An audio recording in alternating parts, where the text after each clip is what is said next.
linebacker position. So I'm not sure where that's going to go, or who they're really looking at. I don't think, earlier in the season, I know they were talking about the fella in with Arizona, Hicks, Yeah, who was unhappy with his role, but now that Arizona's winning football, he doesn't want to get out of there. yeah, So that's true.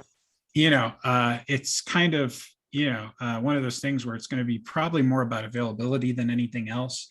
And I think if a guy were to become available, like say Reggie Ragland, someone who has played in this defense before, I think that's probably where they would go in terms of the linebacker position. Hmm. I think they're going to explore a couple of different guys at the defensive end spot. You got to remember here with the trade deadline coming up, the Chiefs don't have a lot of money.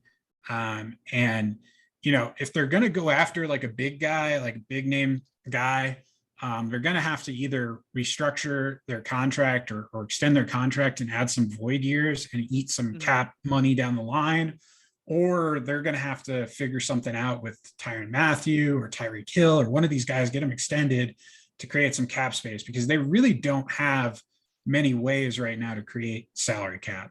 Hmm. So you look at some of the contracts that they could maybe get rid of, and the best one, right, would be trading like Laurent Duvernay Tardif. You can maybe create like 2.75 million cap space. Yeah, You have to eat like a 2.5 million dead hit, but that's okay when you're gaining back that 2.75. And the problem there, of course, is that Laurent has the no trade clause when he restructured his contract. I believe it was in 2020 when he opted out or whatever.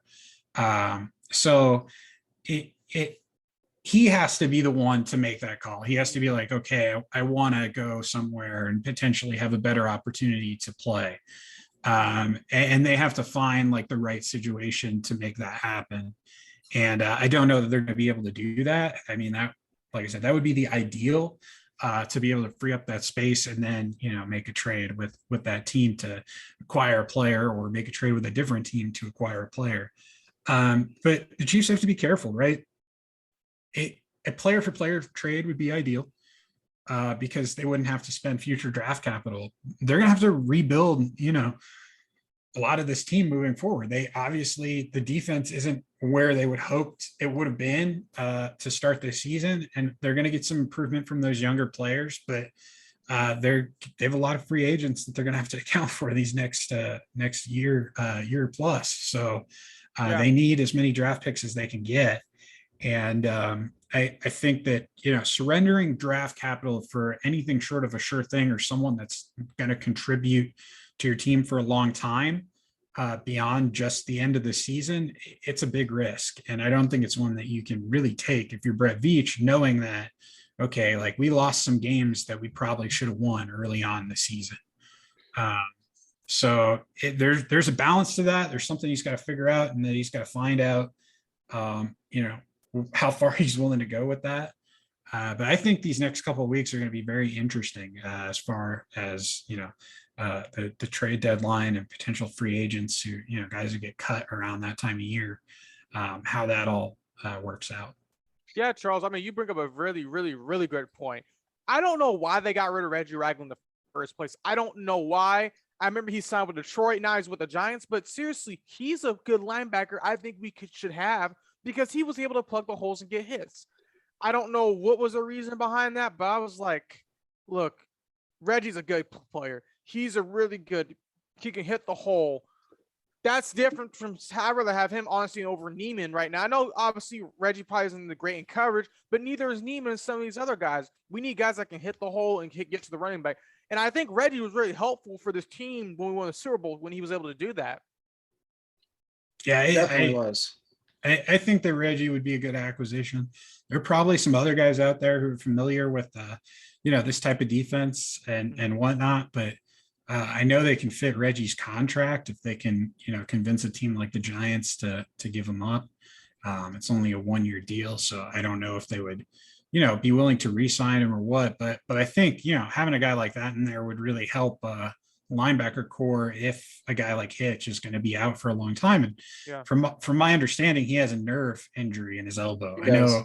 Yeah, I know that Andy Reid called it a like a some sort of contusion or something, triceps contusion. But from my understanding, it is like a nerve injury, some sort of ulnar nerve in the elbow there, and that potentially some guys can play through it, some guys can let it heal naturally, but others are going to have surgery on it. Yeah, some require surgery on it. Yeah, so I'm not really sure where he falls in that, but I mean, that's an important player, someone that the Chiefs have relied on for a long time, not just his ability to call the defense, but his veteran presence out there in the locker room, a guy that a lot of people really respect. So that he's going to be missed. I'm excited to see what the linebacker group looks like, though, with kind of Bolton and Gay getting more action, perhaps, than they've really had all season. Mhm. Yeah, they came close. They actually made an offer on Whitney, and he was, it was actually a very strange situation how that played out. But my understanding, at least for Merciless, is that I mean he wanted to come to Kansas City. A lot of people, Jeff Allen, a lot of people reach out to him. Some of his former teammates, Tyrann Mathieu, reach out to him, made him pitch. Chiefs also obviously, reached out to his reps, but it came down to the fact that he's played in the 3-4 basically his whole career. And he wanted to get back to a team that would let him, play in the scheme that he's most familiar with. This is really his first year playing as a 4-3 hand in the dirt defensive end. And, you could see that he was having some adjustments, some struggles doing that. So, going to a team like the Green Bay Packers, one, it's going to allow you to play that position. But two, I mean, they've got Smith and they've got Rivers on injured reserve right now. And then the other fella, Preston Smith, he's also injured. So the Smith bros, both of them are injured. So he's going to have an opportunity to go in there and like start right away. Yeah. And with Kansas City, he would have been purely rotational, situational type of guy. So, I mean, between his role and potentially the money situation as well, and then, the scheme, it was just a better fit for him to go to Green Bay. There was a couple other factors that were involved with that too. And I think, it's understandable why he went there. I mean, I get it. That there was another thing that was brought up to me from somebody that I deal with, and they had said that, his camp had thought, you got to look at off AFC versus NFC, and he wants a ring. He wants a championship. Looking at Green Bay right now and the caliber of quarterbacks and teams in the NFC, they convinced him that, looking at the AFC right now, there's a plethora of quarterbacks and decent teams in the AFC that, the AFC is wide open. Right. It's wide open right now. And the NFC is really not. And in their mindset, they thought that Rodgers was the only guy in the NFC that could really put Brady in the ground. And really not to say that Rodgers is really ever beating, but it's the fact that there's not a lot of quarterbacks in the NFC right now, or teams in the NFC for that matter, that are a real powerhouse team.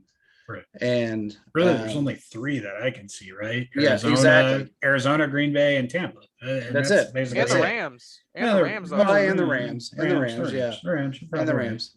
So, but you've got so many teams in the AFC right now, and it's so wide open that, and this guy's not young, so it's not a situation that, he's got so many years left. And if he gets injured, God forbid he does, but if he gets injured, then it's over with and he doesn't have a shot either way. But there was a few things that went along with that, changed everybody. And Brett Veach is a different guy. He's changed the way he approaches players and the way he approaches signing people, and he's not going to go chasing anyone. That changed with the Arizona deal a while back with Patrick Peterson. And, when he was in his, I guess, quote unquote, rookie season as a GM, right. It happened twice to him. And Arizona's not, that guy kind of, I can never remember his name, that GM out there. But Steve Keim. yeah, that didn't work out real well, and Yeah. they're not an easy team to deal with, and especially for Veach anyway. And at that time, it didn't work out very well for him, and so he's kind of changed his approach. He puts a timeline out there, and if you want to play for us, you play for us. If you don't, you don't. And if you don't show up, you don't show up. It's it's on you, and that's Right. just kind of how it works out. So, there's more. There's as he looks at it, there's more fish in the sea, and I'll find who I need and who will fit in the scheme. And it's meant to be. It's meant to be.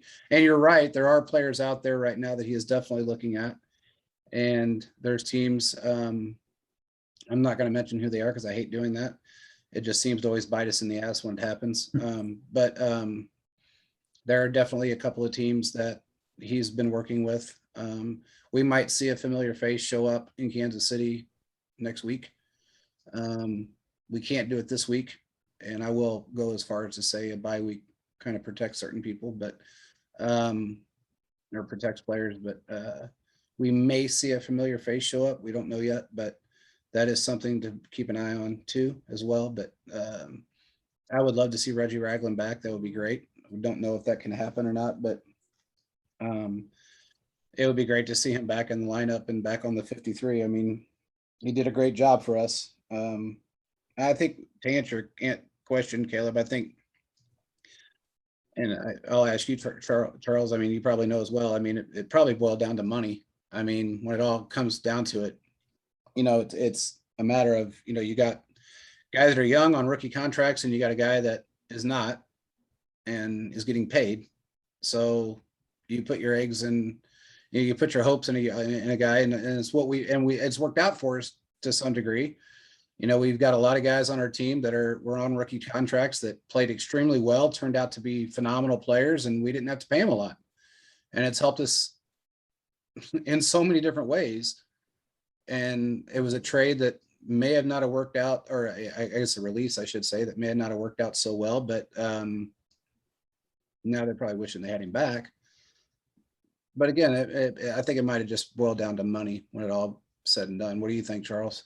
With Reggie? Yeah. I think that, it was just one of those things where they had invested some draft capital and money and players at the position, and they wanted to go a different route. Yeah.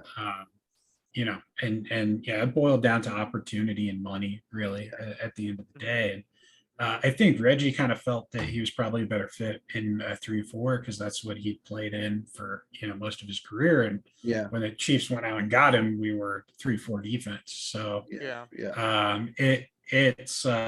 again, it has to do with money. It has to do with fit for most of these situations. And I feel like the Chiefs do a pretty good job of managing that. And I think the hindsight game is always tough to play with when you let some of these guys go. And I think for instance, with like a guy like Justin Houston, I think at the end of the day, would you rather have him now? Would you rather have a guy like Clark? It's